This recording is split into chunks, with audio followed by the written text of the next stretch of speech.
il envisageait d'investir dans des parts de SCPI au printemps dernier, mais la crise y est passée et il a préféré décaler cet investissement. Est-ce qu'il doit chercher une autre option ou est-ce que c'est toujours une opportunité? D'abord, Maxime a eu raison ou de la chance, je ne sais pas, de pas forcément investir s'il n'était pas prêt au moment du printemps, parce qu'il se serait peut-être fait peur, en particulier s'il avait investi dans des SCPI de type commerce, etc., etc. Alors pour répondre à Maxime, évidemment, il y a toujours des points d'entrée dans les SCPI, parce que ce qu'oublie souvent l'épargnant, c'est que la SCPI, c'est de l'immobilier, et l'immobilier, comme son nom l'indique, ça prend sa quintessence dans le temps. Donc évidemment, quand vous investissez dans les SCPI, avec en plus les frais que vous devez subir au moment où vous entrez dans les SCPI, qui sont, je le rappelle, uniquement prélevés que lorsque vous les revendez, il faut entre 8 et 10 ans pour amortir d'un point de vue frais une bonne SCPI et pendant ce temps toucher des loyers très attractifs. Aujourd'hui, quels sont les chemins?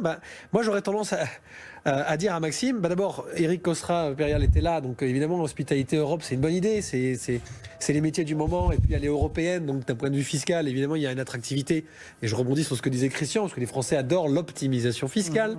Maintenant, aujourd'hui, moi, il y en a une qui me plaît bien, Consulting AM a sorti une nouvelle SCPI qui vient d'être lancée, qui s'appelle Optimal. Ça fait 1 an que les gérants travaillent dessus. Moi, j'ai rencontré il n'y a pas très longtemps András Boros, qui est donc a une double casquette d'avoir été gérant financier dans sa vie, mais aussi gérant immobilier pour une grande major française. Donc il a un savoir-faire très très très particulier dans son approche. Et le groupe Consulting, la maison mère de Serenissimo, LB2S, a maintenant un gros actionnaire à son capital. Ils veulent diversifier. Et l'approche de cette nouvelle SCPI va être d'une SCPI qui va être dans la tendance. Donc la tendance, ça veut dire quoi? Ça veut dire qu'en gros, ils vont avoir une chasse d'opportunités sur un secteur que nous, conseillers en gestion de patrimoine, on ne voit plus beaucoup dans ce type de véhicule, c'est-à-dire en gros les valeurs de biens immobiliers entre 1 et 10 millions d'euros, tout secteur confondu, donc du bureau, du commerce, de la santé, tout mélangé, en fait, selon simplement une théorie qui est le circuit court. Donc en fait, ils veulent acheter là où ça se passe, dans tel ou tel secteur. Et je trouve que c'est hyper intéressant, cette SCI part de zéro. Donc il faut évidemment, on ne met pas tout dessus, Maxime, évidemment.